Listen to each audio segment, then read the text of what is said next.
जमलेल्या माझ्या तमाम हिंदू बांधवांनो, भगिनींनो आणि मातांनो, आज जरा धावपळ होते,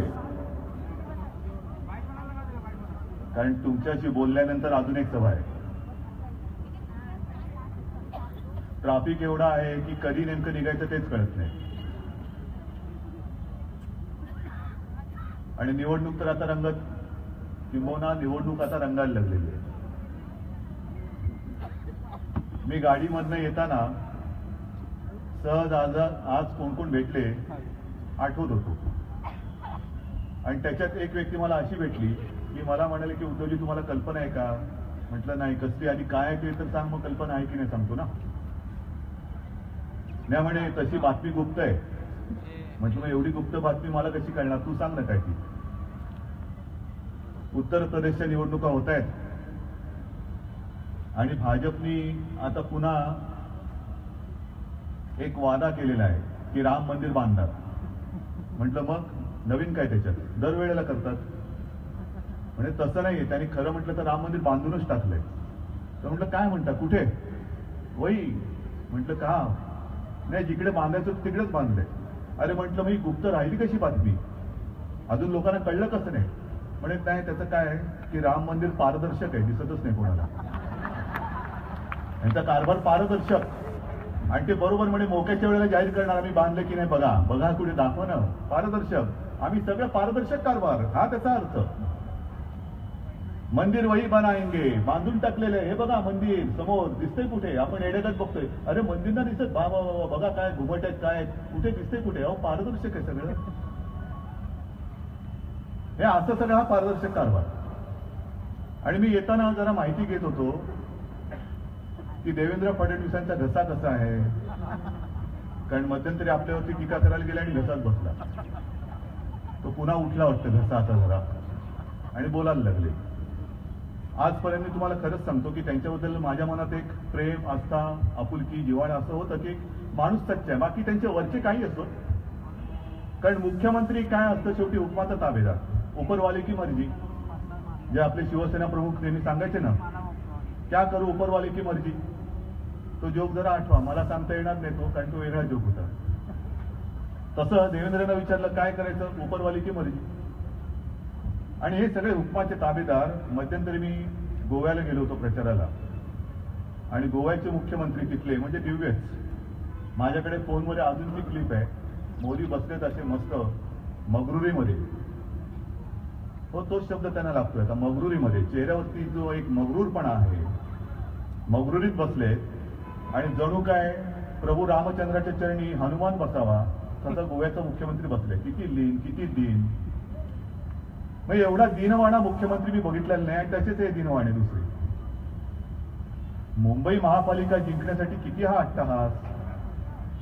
आज त्यांनी तिकडे काहीतरी बोलले की जो रिपोर्ट, एक तर काय की आपण पारदर्शक हा शब्द आपला नाही. आपण काय म्हणतो जे काय आहे तुमच्या समोर आहे, पण हा शब्द त्यांनी आणला पारदर्शक. आता लावले परिवर्तन, मागे सैद्धांतिक. म्हणजे हे असे सगळे गांगरून टाकणारे शब्द बोलायचे की आपल्याला वाटतं काय बापरे काय बुद्धिमत्ता, आम्ही काय बाबा साधी माणसं. तुम्ही म्हणाल ते खरं. हे असे शब्द बोलायचे. मग त्यांनी शब्द काढला पारदर्शक, आणि आपण त्याला उत्तर द्यायच्या आधी केंद्राने त्यांना पारदर्शक लट्ट्या दिला. जो बांबू दिला पारदर्शक, ते तोंडावरतीच पडले. दात सगळे नव्हते होत, म्हणजे दात सुद्धा पारदर्शक झाले. आरपार दिसतं बोलतं, दातच पडले. बोलतं आरपार काय हो, दात कुठे? पारदर्शक. हे असे पारदर्शक झाले. तर आज मुख्यमंत्री म्हणाले की उद्धव ठाकरेंच्या सल्लागारांनी अहवाल नीट वाचला असता तर अशी फसगत होण्याची वेळ आली नसती. या अहवालाची मी कॉपी घेऊन आले. ओरिजिनल आज मला मिळालेलं आहे. मी तर पत्रकारांपैकी कोणाला तरी इकडे बोलू इच्छितो, आणि त्यांनी जर का वाचलं तर बरं होईल. कारण पुन्हा मी तुम्हाला खोटं सांगितलं असं नको व्हायला. कोणी येत असेल तर बघा. आहेत कोण पत्रकार? इकडे हा सगळा चार्ट आहे. हे सगळे तक्ते दिलेले आहेत, आणि त्याच्यामध्ये लिहिलेलं आहे की ranking of ULBS on transparency. त्याच्यामध्ये हे जे काही तुम्हाला दिसत ना, त्याच्यात हा जो आहे आलेख त्याच्यात पहिला जो आहे तो मुंबईचा आहे. मुंबई नंबर 1 ट्रान्सपरन्सी, पारदर्शक कारभारामध्ये. आता याच्यात अर्धवटपणा काय, अर्धवटराव नाही म्हणजे काय म्हणाल मी, अर्धवटपणा काय आहे मुख्यमंत्री महोदय? हा पूर्ण अहवाल आहे ना याच्यामध्ये, आणखीन काय वेगळं? पण विशेष म्हणजे खाली बाकीची ज्या काही शहरांची नावं दिली त्याच्यात शेवटी जी आहेत ती भाजपच्या अखत्यारीतली आहेत. चंदीगड, डेहराडून वगैरे वगैरे. दिल्ली सुद्धा खाली आहे. म्हणजे शिवसेनेच्या ताब्यात असलेली मुंबई महानगरपालिका पारदर्शकतेमध्ये नंबर 1 आहे, मी ठासून सांगतो आहे. आणि मुख्यमंत्री महोदय, जर का तुमचा याच्यावरती विश्वास नसेल तर केंद्रामध्ये तुमची काय बसलेत, ती गाढवं बसलेत का? केंद्रात अरुण जेटली आणि त्यांचे सहकारी जे बसलेत अर्थ मंत्रालय, हा अहवाल आम्ही मागितला नव्हता, आम्ही तयार केला नव्हता. तुम्ही प्रश्न विचारायला आणि तुमच्या थोबाडावर तेव्हा अहवाल येऊन आपटायला, याच्यात आमचा काडीचाही संबंध नाही. आणि माझ्याकडे तर जो ओरिजिनल अहवाल आहे तो आता उद्याच्या सभेत मी दाखवी. ही कॉपी आहे, इकॉनॉमिक सर्वे 2016 आणि 2017. त्या कॉपीवरती, त्या ओरिजिनलवरती इकडे लिहिलेलं आहे सत्यमेव जयते. बघा याच्यावरती पण आहे सत्यमेव जयते. मग हे सत्य नाही का? का केंद्र सरकार असत्यमेव जयते आहे? जर त्यांना दोष द्यायचा असला तरी तुमचेच लोक बसलेत. म्हणजे काहीतरी एक मान्य करा ना, पण खोटं कशाला बोलताय तुम्ही? आणि मग आता प्रश्न खराच हा निर्माण झालेला आहे. आणखीन एक ते बोलले, म्हणजे कसं असतं बघा, एकतर काहीतरी वारेमाप जागा मागायचे, 114 जागा. काय हलवायचं दुकान काढून बसलोय मी? 4 आण्यात दुधी हलवा, पाहिजे तेवढं घेऊन जा. पुन्हा आता ते सुद्धा कॅश नाही चालणार, ताट घेऊन यावं लागणार हलव्यासाठी सुद्धा. 114 जागा दिल्या असत्या तर सगळं काही पारदर्शक होतं, मग मुंबईचं लंडन झालं असतं. पण आज ते बोलले, हे तुम्हाला मान्य आहे का? बघा, हा तर मी म्हणतोय माझ्या मुंबईकरांचा अपमान केलाय त्यांनी.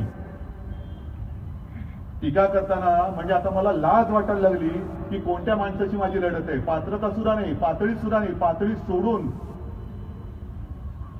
आमच्यावरती टीका करते. पण ही टीका माझ्यावरती नाही, ही टीका मुंबईवरती आहे, मुंबईकरांवरती. आणि ती तुम्ही सहन करणार आहात का? नाही. ते आज बोललेत मुंबईचा यांनी पाटणा केलाय, मुंबईचा पाटणा. हे मंजूर आहे तुम्हाला? ही माझी मुंबई, पाटण्याबद्दल मला काही चुकीचं नाही बोलायचं, पण जे मी केलेलं आहे, जे माझ्या मुंबईकरांनी केलंय, जे माझ्या मुंबई महापालिकेने केलेलं आहे, ते तुम्हाला जरी पटलं नसेल तरी चालेल, पण माझ्या मुंबईकरांना ते पटलेलं आहे. आणि माझं मुख्यमंत्र्यांना जाहीर आव्हान आहे की मुंबई आणि पाटणा यांची तुलना करायची असेल तर ती जरूर करा. आणि कुठेतरी मुंबई आणि पाटणा एकत्र वाटलं तुम्हाला तर मी राजकारण सोडेन, आणि नसेल तर तुम्ही राजकारण सोडून घरी बसा. पण किती खोटं बोलायचं आणि कशासाठी? मुंबई पाहिजे म्हणून. अरे मुंबई पाहिजे तर खोटं बोलून मुंबई करणार, मुंबई देणार. मुंबईसाठी मेहनत करा, कष्ट करा. आणि जर का मुंबईचं पाटणा आम्ही केलं असेल तर मग तुम्ही काय तंबाखू चोळत बसला 2-2.5 वर्ष? आम्ही काय करतो बघत? पाटणा म्हणजे कोणत्या थरावर पाटणा ते तर मला सांगा. सुविधांच्या बाबतीत असेल, गुंडागर्दीच्या बाबतीत असेल, काय? आणि पाटणा म्हणजे काय हे तर सांगा. आणि मुंबईचं पाटणा केलं असं जर का म्हणायचं असेल तर मी म्हणेन जे पाटण्याची लोक इकडे राहत आहेत त्यांना सुद्धा हा त्यांचा अपमान आहे. कारण अगदी वाईट उदाहरण म्हणून सुद्धा त्यांनी पाटण्याचं उदाहरण दिलेलं आहे. म्हणजे मुंबईचा अपमान केलाय आणि पाटण्याचाही अपमान केलेलं आहे. आता ना घरटा ना घाटटा. ही निवडणूक ही अशी आहे, एवढ्या खोट्याशी किंवा एवढ्या खोट्या माणसांची आपली लढाई आहे. मला खरंच वाईट वाटतं की एवढी खोटी माणसं आपण 25 वर्ष जपली. आज मला काही पत्रकारांनी विचारलं की ते जे म्हणतात परिवर्तन, म्हटलं परिवर्तन म्हणजे काय? 20 वर्ष ते आमच्या सोबत राहिले आणि आता त्यानं परिवर्तन कसं काय आठवलं? परिवर्तन म्हटलं कारभारात नसेल. कारण मुंबई महानगरपालिकेचा क्रमांक नंबर 1 हे मी पुन्हा सांगतोय, मुख्यमंत्र्यांकडे कुठला चुकीचा किंबहुना काल त्यांनी जो जाहीरनामा प्रसिद्ध केला त्याच्यावरती तेलगीचा बोगस स्टॅम्प पेपर आहे असं म्हणतात. कारण आता नुसता मोदींचा फोटो मत नाही देत. आपला कसा वचननामा त्याच्यावरती शिवसेना प्रमुखांचा फोटो छापला, शिवसेना प्रमुख दिसले म्हणजे विश्वास दिसला. जिथे जिथे शिवसेना प्रमुख आहेत तिथे माझा विश्वास आहे. हे तमाम मुंबईकरांना नव्हे, देशातल्या तमाम हिंदूंना आणि सगळ्या नागरिकांना माहिती आहे. पण आता मोदीचा फोटो छापला की बोंबला, लोकांचा विश्वासच बसत नाही. मग स्टॅम्प पेपर छापावा लागला तुम्हाला. ही तुमची विश्वासार्हता, ही तुमच्या नेत्याची विश्वासार्हता. मोदी जे बोलले की हमें चुनाव की नहीं देश की चिंता है, देश बदल रहा है. मी म्हटलं असं कसं? मला मी सकाळी उठून बघते देश तर काय बदलत नाही. तुम्ही पाहिलं का हो देश बदल रहा है? बघितलं? मग काय मोदी खोटं बोलताय? हा नाही, खोटं नाही बोलत. मोदींचं बरोबर आहे. अहो एवढा ते परदेशात असतात की रोज देश बदलताय, रोज नवीन देश. आज कुठला देश? आज लंडन. आज कुठला? अमेरिका. उद्या कुठला? देश बदल रहा है. त्यांना कळतच नाही भाई का हो. ते त्यांच्यापुरतं खरं आहे. देशाची केवढी चिंता, पण कोणत्या ते सांगा ना, आमच्या की त्यांच्या? आणि देशाची जर काय एवढी चिंता असेल तर तुम्ही तुमच्या 2-2.5 वर्षाच्या कालखंडामध्ये जितकी अधिवेशनं लोकसभेची झाली, गजाभाऊ किती काळ पंतप्रधान तुमच्या लोकसभेत आले? देश की चिंता आहे. हा प्रचारामध्ये किती बिझी राहिलात? गेल्या विधानसभेमध्ये शिवसेनेला संपवण्यासाठी 27 वेळा पंतप्रधान महाराष्ट्रामध्ये आले. देश की चिंता महाराष्ट्रामध्ये. आणि म्हणून मी म्हटलं की आता मुंबई महापालिकेत आपण युती तोडलेली आहे.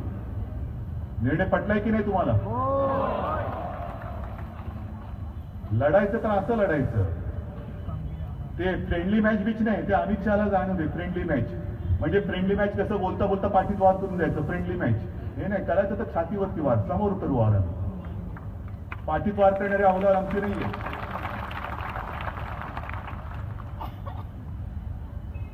आणि म्हणून मी म्हटलं की मुंबईमध्ये सुद्धा महानगरपालिकेच्या निवडणुकीच्या प्रचारासाठी मोदींनी यावंच. मोदी ज्या दिवशी मुंबईत सभा घेतील त्या दिवशी शिवसेनेचा एक शिवसैनिक किंवा खासदार जाऊन त्यांना व्यासपीठावरती शिवसेनेच्या विजयाच्या सभेचं आमंत्रण देईल. तुमच्या खोटेपणाला आता मुंबई करत नाही तर संपूर्ण देश कंटाळलेला आहे. आणि जसा तुमचा नेता खोटं बोलतोय, अच्छे दिन आएंगे, नोटबंदी झाल्यानंतर 50 दिन मुझे दो, नाहीतर तुमचा चाबूक आणि माझी पाठ. तुमची पाठही दिसत नाही आणि आमच्या आता चाबूक येत नाही. आणि जसा पंतप्रधान बोलतायत तसं हे बोलतायत. मुंबईचा पाठना केलेला आहे. यांना आता पार्सल पाठवून द्या कुठेतरी, जायचं तिकडे.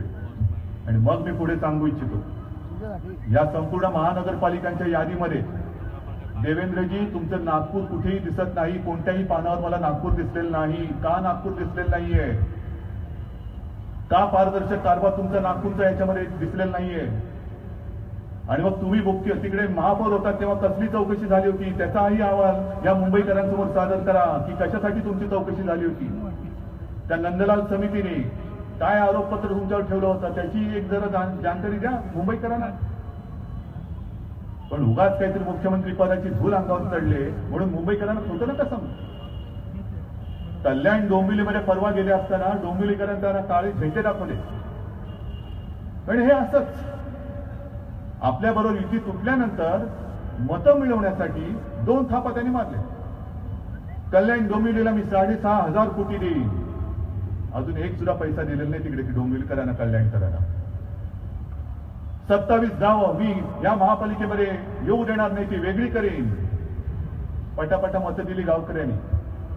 आणि तो जो पट्टा आहे त्या पट्ट्यात भाजपला मतदान झाल्यामुळे शिवसेनेच्या बरोबरीने, नाही तर शिवसेना एका हाती सत्ता घेत होती. कारण आपण बोलू ते पटणं न पटणं भाग वेगळा, पण आपण कधी खोटं बोलत नाही. खोटं बोलून मी एकही मत घेणार नाही आणि आजपर्यंत घेतलेलं नाही, अजिबात नाही. पण 27 गावं मी वेगळी पालिका करेन आता तर भेटायलाच तयार झाले. मग ती पिसाळली लोक. आणि मुख्यमंत्री गेले होते साहित्य संमेलनाला, काळे झेंडे दाखवले. का काळे झेंडे दाखवायला लागले? पण तरी सुद्धा हे सुधरत नाहीये. आणि खोटं बोलताना असं रेटून बोलतात की समोरचं खरं असतं तो गांगरून जातो, पण मी गांगरणारा नाही, अजिबात नाही. मुख्यमंत्री महोदय तुमचा गैरसमज झालाय. तुमच्या दुर्दैवाने तुम्हाला शिवसेना हा प्रतिस्पर्धी मिळालाय. आता जे आम्ही दावे केलेले आहेत डीड यू नो म्हणून करून दाखवलं, त्यातला एक तरी दावा खोडून दाखवा तुम्ही. जी आम्ही कामं केले त्यातली कामं एक तरी काम तुम्ही खोडून दाखवा. माझं तुम्हाला जाहीर आव्हान आहे. मुख्यमंत्र्यांना मी आव्हान देतोय, पंतप्रधानांना आव्हान देतोय. एक तरी आम्ही केलेली कामं जी दाखवते त्यातलं एक तरी काम करून दाखवा. आणि खरं म्हणजे मी या सगळ्या कामाचं एक श्रेय नाही म्हटलं तरी थोडं सोबत होते म्हणून मी देऊ इच्छितो. एका कार्यक्रमात त्यांना मी बोललोय की मुख्यमंत्री महोदय, मी भारतीय जनता पक्षाला सुद्धा श्रेय देऊ इच्छितो. तुमची मदत काय झाली असेल तर तुम्हाला काही कळत नव्हतं आणि गप्प बसून राहिला होता, केवढी मोठी मदत झाली. आपण जी कामं केलेली आहेत खरंच तुफान कामं झालेली आहेत. उद्यानं किती उद्यानं केलेली आहेत. 700च्या वस्ती मुंबईमध्ये उद्यानं केलेली आहेत. आपण पिण्याच्या पाण्याचा प्रश्न सोडवण्यासाठी दर 5 वर्षामध्ये आपण पुढे जातोय. आणि जो आपण शिवसेना प्रमुखांच्या नावाने जलाशय केला, तो जलाशय जर का नसता गेल्या वर्षी किंबहुना 2 वर्ष, तर महाराष्ट्रामध्ये जो दुष्काळ पसरला होता त्या दुष्काळात मुंबईकरांना म्हणजे आपल्याला सुद्धा पाणी टंचाईची समस्या जाणवली असती. ती जाणवली नाही, कारण मुंबई महानगरपालिकेने स्वतःचं हक्काचं धरण बांधलं म्हणून. आणि मला अभिमान वाटतो की स्वतःचं हक्काचं धरण बांधणारी मुंबई नगरपालिका ही एकमेव महानगरपालिका. 3.5 वर्षामध्ये आपण ते धरण पूर्ण केलं. संमतीला 10 वर्ष लागली. केंद्राची संमती, राज्याची संमती आणि त्याच्यानंतर 3.5 वर्षात हे धरण आपण पूर्ण केलं. मेडिकल कॉलेज मुंबई महापालिकेचं आहे. आरोग्य सुविधा एवढ्या वाढवलेल्या आहेत. आणि यापुढे तुमच्या सगळ्यांच्या आशीर्वादाने पुन्हा महापालिका तर आपण जिंकणार आहोतच, पण जिंकल्यानंतर मी आरोग्य सेवा ही मोफत करणार आहे. शिवसेना प्रमुख बाळासाहेब ठाकरे आरोग्य कवच म्हणून मोफत देणार आहे. 500 फुटाच्या जागेत जी लोक राहत आहेत, जे मुंबईकर राहत आहेत, त्यांचा सगळ्यांचा मालमत्ता कर मी रद्द करून टाकणार आहे. शालेय गणवेशातील जे विद्यार्थी आहेत त्यांना मुंबईचा BSTचा प्रवास सुद्धा मी मोफत करून देणार आहे. हे असं काहीतरी बोला, खोटं कशाला बोलताय? ज्या गोष्टी आम्ही केलेल्या आहेत आणि करणार आहोत त्याच्यावरती बोला ना. पण आपण हे मालमत्ता कर रद्द करतो म्हटल्यानंतर मग आपण काय करायचं? कारण आजपर्यंत काय होतं, युती होती, वचननामा पूर्ण करण्यासाठी, वचननामा बनवण्यासाठी शिवसेना डोकं वापरत होती. आणि हे काय करायचे माहितीये? झाला का वचननामा? हो झाला. मग आमचे कोण फोटो? आमचे एवढे 20 फोटो आले पाहिजेत त्याच्यात. अरे 20 फोटो काय म्हणजे तुमच्या वचननाम्याच्या आमच्याकडे काय जागाच राहणार नाही. सगळे 20 फोटो, हे पण तो पण म्हटलं असं नाही चालणार. 2-3 फोटो द्या, बघू आम्ही. मग 2-3 फोटो यायचे म्हणजे यांची डोकी फक्त तिकडे अहवालाला चिकटवण्यासाठी, बाकी डोकी वापरलीच नाहीत कधी. मग आता प्रश्न असा पडला की अचानक हे अंगावरती आलं. आता जाहीरनामा द्यायचा कसा? लोकांचा विश्वास बसणार कसा?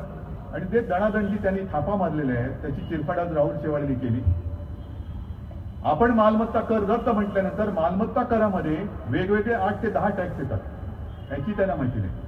आणि जो पथकर रद्द करणार ते म्हणतायत, तो पथकर सुद्धा या मालमत्ता करामध्येच येतो. म्हणजे जो मालमत्ता कर आपण रद्द करणार तो रद्द झाल्यावरती आपोआप पथकर सुद्धा रद्द होतोय, हे सुद्धा त्यांना माहित नाही.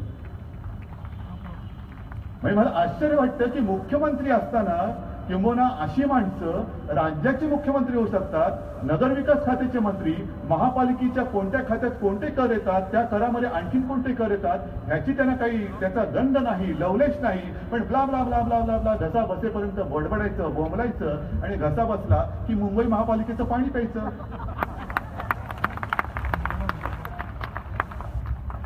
आणि उलट बोलायचं, आता पाणी पितोय पण मीच तुम्हाला पाणी पाजणार. अहो, आम्ही या जवळपास 1.5-2 कोटीच्या मुंबईकरांना कुठेही टंचाई न भासू देता पाणी पाजतोय आणि म्हणून ते आम्हाला आशीर्वाद देतात. तुम्ही काय पाणी पाजणार आम्हाला? आमचं पाणी पिणारी माणसं. पण मुंबईबद्दल बोलताना मी जे पुन्हा सांगतोय की नागपूरबद्दल का नाही बोलत? मी तर खरी एक पुस्तिकाच तयार केलेली आपल्या माहिती करता, प्रसारासाठी नाही, की नागपूरमध्ये काय काय घोटाळे झाले, नागपूरमध्ये किती खड्डे पडले, नागपूरमध्ये कशी पाईप फुटले, सगळं नागपूरचा बरबटलेला कारभार मी आणलेला आहे. पण त्याच्याबद्दल बोलायचं नाही. तो कसा पारदर्शक आहे. पण आम्हाला मुंबई जिंकायची, कारण उपरवालेची मर्जी, काही करा पण मुंबई जिंका. मग मला सांगा ना, खरं म्हणजे शाळा बांधणं आणि हॉस्पिटल बांधणं हे महापालिकेचं काम नाही. आहे का रामदेव भाई? महापालिकेचं काम आहे हे, महापालिकेचं काम नाही. मग ब्रिटिश गेल्यानंतर महाराष्ट्र सरकारने, मग सरकार कोणाचंही असो, मुंबईमध्ये किती शाळा बांधल्या, किती हॉस्पिटल्स बांधली, आणि प्राथमिक सुविधा देण्याची जबाबदारी असलेल्या महापालिकेने किती हॉस्पिटल्स बांधली आणि किती शाळा दिल्या हे बघितलं का कधी? एक सुद्धा नवीन हॉस्पिटल किंवा एक सुद्धा नवीन शाळा सरकारने मुंबईत बांधलेली नाही. ज्या काही शाळा आणि हॉस्पिटल्स बांधली ती आपल्या मुंबई महानगरपालिकेने बांधली, हे सुद्धा मी अभिमानाने सांगतोय. लिव्हर ट्रान्सप्लांट असेल, एन्जिओप्लास्टी असेल, बायपास सर्जरी असेल, अतिशय स्वस्त दरामध्ये डायलिसिस असेल, आता यापुढे ते सुद्धा मी मोफत करतोय. पण या सगळ्या सुविधा देणारी माझी मुंबई महानगरपालिका आहे. कधीतरी काहीतरी कौतुक करा. आपण नुसते बँक हॉलिडे बघतो, आता लॉंग वीकेंड आहे, मग कुठेतरी जायला पाहिजे. जायला पाहिजे, कारण कष्ट करत असतो. पण तेव्हा हा कधीतरी विचार केलाय का की आपण घरी राहिलो काय किंवा बाहेरगावी गेलो काय, आपण सुट्टी घेतली काय किंवा सुट्टी नाही घेतली तरीही मुंबई महानगरपालिकेचे कर्मचारी, मग ते बेस्टचे असतील, सफाई कामगार असतील, खास करून सफाई कामगार, हे बँक हॉलिडे वगैरे पाळत नाहीत. त्यांना बँक हॉलिडे नसतो. ते बिचारे मरून स्वतःचं आरोग्य धोक्यात घालून आपल्यासाठी मुंबई साफ ठेवत असतात. त्याने आमचं सोडा निधन त्यांचं तरी कौतुक करा. आणि त्या सगळ्या सफाई कामगारांना आपण गेल्या 5 वर्षात एक विम्याचं कवच दिलेलं, विमा सुरक्षा. आता या 5 वर्षात त्या सगळ्या सफाई कामगारांना त्यांची स्वतःची हक्काची घरं आपण देणार आहोत. आम्ही एक सुद्धा काम, जे ते म्हणतात ना, आम्ही बाळासाहेब ठाकरे यांचं स्मारक करू, शिवसेना विसरली. अहो विसरली नाही. दोन्ही वचननामे काढा, माझा महापालिकेचा काढा आणि माझा विधानसभेचा काढा. विधानसभेच्या वचननाम्यामध्ये शिवसेना प्रमुखांचं स्मारक माझं वचन आहे की नाहीये? आहे ना, कारण मी दिलेलं आहे. पण सरकारची कामं मी महापालिकेच्या कामात नाही आणत. आता गर्दी होणार नाही, मेट्रोचे फोटो, आता गाड्या चालणार नाहीत, विमानाचे फोटो. अहो ही कामं आमची महापालिकेची नाही, ही सरकारची आहेत. आणि मेट्रो काय तुम्ही नाही शोध लावलाय. मेट्रो तुमच्या आधी काँग्रेसने केलेली आहे. आणि काँग्रेसच्या आधी मुंबईमध्ये, देशामध्ये रेल्वे ही इंग्रजांनी आणलेली आहे. मग इंग्रजांनी सुधारणा केल्या नव्हत्या? टपाल सेवा आणली नव्हती, रेल्वे आणली नव्हती, तरी देखील आपण इंग्रजांना का घालवलं? काँग्रेसनी सुधारणा केली नव्हती, काँग्रेसने धरणं बांधली नव्हती, मग तरी सुद्धा त्यांच्यावरती तुम्ही घोटाळ्याचे आरोप केले. आणि घोटाळे आहेत ना, केले, भ्रष्टाचार केलाय. म्हणजे या भ्रष्टाचारांना आम्ही तुरुंगात पाठवू, आम्ही वाट बघतोय. आणि आम्हाला आता कळेन असं झालंय की नवीन तुरुंग कोणता आला, भारतीय जनता पार्टीचा बोर्ड असलेला. कारण सगळे भ्रष्टाचारी त्या तुरुंगात चाललेत भाजपमध्ये. आला भ्रष्टाचारी की घाल तुरुंगामध्ये, दिसला भ्रष्टाचारी की घाल तुरुंगामध्ये. आणि मग तो असं हे सगळं ते घेऊन येतो, भाजपचं कमळ. ही कोणती पद्धत? आणि मुंबईचा पाटणा हा कोणत्या पद्धतीने केलाय हे एकदा जनतेला सांगा ना, म्हणजे पाटण्याच्या लोकांना सुद्धा कळेल की तुमच्याबद्दल मुख्यमंत्र्यांच्या मनात काय भावना आहे, आणि माझ्या मुंबईकरांना सुद्धा कळेल की माझ्या मुंबईबद्दल तुमच्या मनामध्ये काय चित्र आहे ते. कळू द्या एकदा, दोघांनी तुम्ही उत्तर द्या. पण आज जे मला पत्रकारांनी विचारलं की ते जे म्हणतात की परिवर्तन होणारच, म्हटलं परिवर्तन होणार असेल तर ते भाजपमध्ये होत आहे.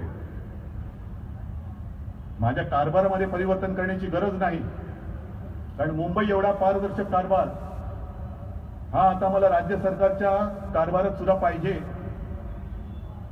जसं मुंबई महापालिकेमध्ये स्टँडिंग कमिटीमध्ये सर्व पक्षाचे सदस्य असतात, कमिशनर असतात आणि विशेष म्हणजे पत्रकार असतात, तसंच रामदास भाई आता आपल्याला आग्रह धरायला पाहिजे की या पुढच्या कॅबिनेटमध्ये मला विरोधी पक्षनेता पाहिजे, कारण तो सुद्धा कॅबिनेट रँकचा त्याला तुम्ही दर्जा दिलेला आहात. मला पत्रकार पाहिजेत. आणि जसे आयुक्त असतात तसे तिकडे लोकायुक्त सुद्धा पाहिजेत. होऊ द्या खुला कारभार, आम्ही कोणाला भीत नाही, आम्हाला काही खायचं नाही, सगळ्यांसमोर कारभार करा. आणि मग हीच पद्धत केंद्रामध्ये सुद्धा आणा. जर तुमच्या किंमत असेल तर जा मोदीबाबांना सांगा की आम्ही पारदर्शकता खाली आणतोय, वरती सुद्धा आणा. नोटबंदी कोणी केली कोणालाच माहित नाही, ही पारदर्शकता. कोणी जबाबदारीच घ्यायला तयार नाही. ही पारदर्शकता. मनमानी करणं म्हणजे कारभार नाही आणि तो आम्ही सहन करू शकत नाही. मग ती मोदींची असली तरी देखील आम्ही मनमानी सहन करणार नाही, आम्ही मानणार नाही, हे ठासून आम्ही सांगतोय त्यांना. पण नुसत्या काय ते म्हणतात ना, लोका सांगे ब्रह्मज्ञान आणि स्वतः कोरडे पाषाण, हे चालणार नाही, खपून घेतलं जाणार नाही. आणि म्हणून मी सांगतोय की जसं महापालिकेचं आयुक्तांचे किंवा आणखीन कोणाचे नोटिंग म्हणजे ज्या काही टिप्पण्या असतात त्या ऑनलाईन जातात, तसंच यापुढे मंत्र्यांचे आणि मंत्र्यांच्या जे काही सेक्रेटरी असतील त्यांचे फाईलवरचे शेरे टाका ऑनलाईन, हिंमत असेल तर टाका. मग कोणी चिकी कशी खाली हे कळेल सगळ्यांना. नाही, आम्ही नाही घाबरत, कारण आम्हाला काही खाखा नाही सुटलेली. एवढ्या स्पष्टपणाने आणि ठामपणाने मी बोलू शकतो, कारण तुम्हाला खाली मान घालायला लागेल असं एक सुद्धा कृत्य गेल्या 20 काय गेल्या 50 वर्षात शिवसेनेने कधी केलेलं नाही. मुख्यमंत्री सांगू शकतात ठामपणाने, देऊ शकतात खात्री. स्वतः जेव्हा महापौर होते तेव्हाचा कारभार आणि आता मुख्यमंत्री आहेत तेव्हाचा कारभार, दिल्लीपासून गल्लीपर्यंत कोण तुमच्यामध्ये भ्रष्टाचारी नाही सांगू शकता तुम्ही? बरोबर आहे, रामदासभाई तेच सांगतात, खडसेला का काढलं? म्हणजे ही कीड तुमच्याकडे आहे, तुम्ही लोकांकडे का फिरताय? कीड तुमच्या खुर्चीला लागलेली आहे, दुसऱ्यांकडे का वाकून बघतात तुझ्या खुर्चीला लागली का म्हणून. आणि म्हणून मी म्हटलं की परिवर्तन जे भाजपमध्ये होतोय, एक जमाना असा होता, एक पिढी होती, त्यावेळेला शिवसेना प्रमुखांच्या सोबत अटलजी यायचे, अडवाणीजी यायचे, सुषमाजी आलेले आहेत कधी कधी, अगदी माझ्याबरोबर राजनाथजी आलेले. पण आता यांच्या स्टेजवरती कोण? पप्पू कलानी, एन.डी. तिवारी, हे सगळे, हे परिवर्तन. सगळे साधू संत बसलेले असायचे, आशीर्वाद देणारे हात तिकडे असायचे. आता लोकांना छळणारे हे गुंड पुंड तुमच्या व्यासपीठावर, हे परिवर्तन. हे परिवर्तन हे तुमचं तुम्हाला लख लाभो, मुंबईकर हे परिवर्तन स्वीकारणार नाहीत. परिवर्तन होणारच ते तुमच्या घरी, आमच्या मुंबईत नाही. याचं कारण आम्ही निवडणुकीच्या तोंडावरतीच फक्त मुंबईकरांना नाही भेटत, आम्ही जन्मजात मुंबईकर आहोत. मुंबईचं आमचं रक्ताचं नातं आहे. कधी काही होऊ नये, पण जर का दुर्घटना घडली तर तुम्ही तुमचे कपडे सांभाळत टीव्ही चॅनलवरती जातात, पण माझे सारे सुरे शिवसैनिक हे त्या संकटात उडी मारून मुंबईकरांना वाचवतात. ते 26 नोव्हेंबरच्या वेळेला झालेल ना, तिकडनं मोदी आले आणि मग त्या ओबरायच्या समोर उभे राहून घुसून सगळ्यांनी बघितलं, प्रतिक्रिया देतात. त्या प्रतिक्रिया कसली देतात? आज धुमश्चक्री चालू आहे, आणि ज्या वेळेला धुमश्चक्री चालू होती त्यावेळेला तो दुसरं कुठलं ते एक होतं ना बिल्डिंग, नरिमन हाऊसची धुमश्चक्री सुरू होती. तिथे जे कमांडोज होते दिवस रात्र तिकडे, तो अतिरेकी कधी बाहेर दिसतोय, टिपायला मिळतोय या तयारीत होते. त्यांना पाणी पाहिजे का, एक घोट चहा पाहिजे का, हे विचारणारे भाजपवाले नव्हते, हे आपले शिवसैनिक होते. आणि त्या सगळ्या धुमश्चक्रीत सुद्धा ही सगळी गोष्ट करताना, सेवा देताना एक गोहिल नावाचा शिवसैनिक त्या अतिरेकीच्या गोळीला बळी सुद्धा पडलेला आहे. हे जे काय आहे हे नातं म्हणतात त्याला. त्याच्यासाठी नातं असावं लागतं. ऐन वेळेला आलात आणि काहीतरी खोटं बोललात, याचा अर्थ असा होऊ शकत नाही की त्याच्यावरती तुमचा या जनतेचा विश्वास बसेल. आणि तुम्ही ठरवायचं, अशा खोट्या माणसांच्या ताब्यामध्ये मुंबई महापालिका तुम्ही देणार आहात? तुमचं आयुष्य, रोजचं जे काय आयुष्य ज्याच्यावरती चालतं, त्या मुंबई महापालिकेचा कारभार या खोट्या माणसांच्या हातात देत आहे. ही खोटी माणसं आहेत. म्हणजे आता यांना लाज लज्जा शरम काही राहिलेली नाही. हे मला दुर्दैवाने बोलावं लागते, मुख्यमंत्र्यांच्या बाबतीत बोलावं लागते, कारण हा केंद्राचा अहवाल सुद्धा त्यांना आता दिसेना असं झालेलं आहे. हे एवढ्या खालच्या पातळीवरचं राजकारण मी तरी कधी बघितलं नव्हतं. समोर धडधडीत दिसत असताना सुद्धा ते नाकारणं, अरे तुमच्याच मायबापाने दिलेला अहवाल आहे, आम्ही नाही दिलेला, आम्ही दिलेला नाहीये. पण केवळ एक हाव वरून आदेश झालाय, कुछ भी करो. बरं 114 जागा दिल्या असत्या तर सगळं व्यवस्थित होतं ना. आम्ही एवढे वाईट होतो तर आधी आमच्याशी युतीची बोलणी करायला आलातच का? एकदा नाही, दोनदा नाही, तीनदा. शेवटी कंटाळा आला म्हणून मी युती तोडून टाकली. जसं विधानसभेला तुम्ही आम्हाला घोळवट ठेवून युती तोडली होती, तसं नाही मी केलं. मला शेवटी वीट आला, उभं आला आणि म्हणून मी युती तोडली. होय, मला तुमच्या खोटेपणाचा वीट आला म्हणून मी युती तोडलेली आहे. मला तुमच्या ढोंगीपणाचा वीट आला म्हणून मी युती तोडलेली आहे, आणि मला तुमच्या नादानपणाचा वीट आला म्हणून मी युती तोडलेली आहे. मी युती तोडलेली आहे. मी कोणतरी एक बळीचा बकरा नाही दिला एकनाथ खडसे सारखा की तू बोल आणि बिचारा बोलला आणि त्यालाही कापून टाकला. म्हणजे वापरायचं आणि फेकायचं, स्वतःच्या माणसालाही सोडत नाही. एक तर स्वतःमध्ये बोलण्याची हिंमत नव्हती युती तोडण्याची, केलं पुढे. त्यांना बिचारांना वाटलं की तेच मुख्यमंत्री होणार म्हणून बोलून बसले. पण युती तुटली म्हणून मी मुख्यमंत्री झालो. आधी पहिले तेव्हा मुख्यमंत्री झालात कसे त्याचं उत्तर द्या.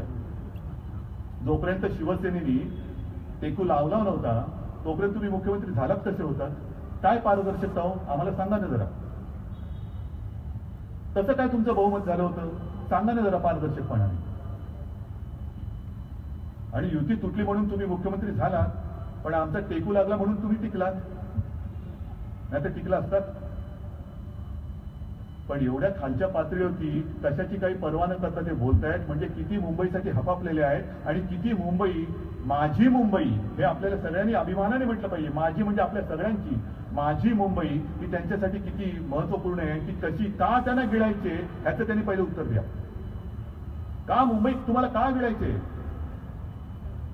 पण ही मुंबईकर जपणारे हे माझे मत शिवसैनिक इकडे बसलेत. तोपर्यंत मुंबई मी कोणालाही गिळू देणार नाही, अजिबात देणार नाही. मुंबई गिळण्याचा प्रयत्न तुम्ही करू नका. अनेक जण गिळायला आले आणि त्याचं तुम्हाला एक परवा उदाहरण दिसलं की गिळण्यासाठी तोंड उघडलं त्यांनी पहिल्याच भाषणात घसा बसला, लढा बसला. तर हा नकोता घास घ्यायला जाऊ नका. ही मुंबई आम्ही प्रेमाने जिंकलेली आहे, ही मुंबई आम्ही सेवेने जिंकलेली आहे, आणि ही मुंबई आम्ही आमच्या मुंबईवरच्या निष्ठेने जिंकलेली आहे, जे तुमच्याकडे नाही आणि ते या तुम्ही मुंबईकरांना देऊ शकत नाही. आणि म्हणून ही लढाई आता दुर्दैवाने खोट्या दिशेने जायला लागली. पण मी खोटं बोलणार नाही, अजिबात खोटं बोलणार नाही. म्हणून मी तुम्हाला एकच विनंती करतोय, एका बाजूला खोटं आहे आणि दुसऱ्या बाजूला तुमचा स्वतःचा अनुभव आहे. कोणत्या दिशेने तुम्ही जाणार? तुमच्या अनुभवाच्या दिशेने की खोट्याच्या दिशेने? नुसतं सत्यनारायणाला पूजेला म्हणून प्रसादाला जे येतात त्यांच्यावरती विश्वास ठेवणार की संकटकाळी धावून येणाऱ्या शिवसेनेवरती विश्वास ठेवणार? ह्याचं मला उत्तर द्या आणि तुम्हाला जे करायचं ते करा. आणि म्हणूनच, कारण मला रामदासबाई पाटणा आठवण करून देतात 9 वाजले, पुढे अजून किती वाजतील जाईपर्यंत मला कळणार नाही. तिकडे बोलायला जेमतेम किती मिनिटं मिळतील मला माहिती नाही. विषय खूप आहेत. पण हे सगळे विषय एका ठिकाणी एका वेळेला घेता येणं शक्य नाही. आज फक्त मी मुख्यमंत्र्यांच्या खोटेपणाचा बुरखा फाडलेला आहे. मला अपेक्षा आहे, मला आशा आहे की महाराष्ट्राची एक परंपरा आहे, महाराष्ट्राची एक संस्कृती आहे, महाराष्ट्रावरती एक संस्कार आहे. हा आपला महाराष्ट्र लढवय्या आहे. हा महाराष्ट्र खोटारडा नाही, आणि खोटारडा माणूस महाराष्ट्राचा मुख्यमंत्री जाऊ शकत नाही, होऊ शकत नाही. आम्ही जो भगवा पकडलेला आहे ते एक सतीचं वाण आहे, ती एक मशाल आहे, तो एक धगधगता निखार आहे. आणि शिवरायाचा भगवा ज्याच्या हातामध्ये आहे तो शिवसैनिक कधी खोटं बोलू शकणार नाही. एवढाच विश्वास फक्त बाळगा आणि कामाला लागा. जय हिंद, जय महाराष्ट्र.